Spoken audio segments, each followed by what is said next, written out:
প্রিয় সংগ্রামী সাথী বন্ধুগণ, আমি আরো কৃতজ্ঞতা জানাই এই বৃষ্টির মধ্যে আপনারা এখানে আপনাদের উপস্থিতি ঠিক রেখেছেন।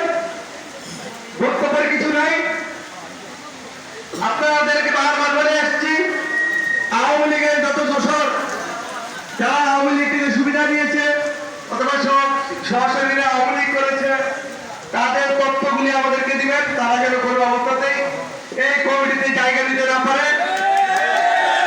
এবং আপনাদের কাছে আরেকটি অনুরোধ, কোন সন্ত্রাস চালাবাদ, কোন মাদক ব্যবসায়ী, কোন মাদক সেবনকারী যেন এই কমিটিতে স্থান না পায় সে ব্যাপারে আপনারা আমাদেরকে তথ্য দিবেন।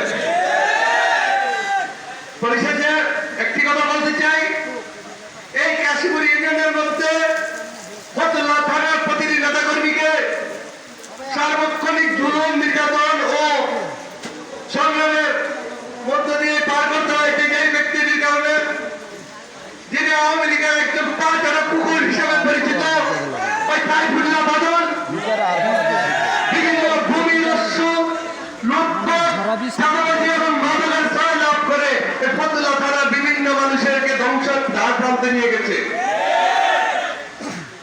উনি হয়তো বয়সে অনেক সিনিয়র, কিন্তু ওনার কর্মকাণ্ড সত্যি ধিক্কার জানানোর মতোই কর্মকাণ্ড তিনি করে গেছেন।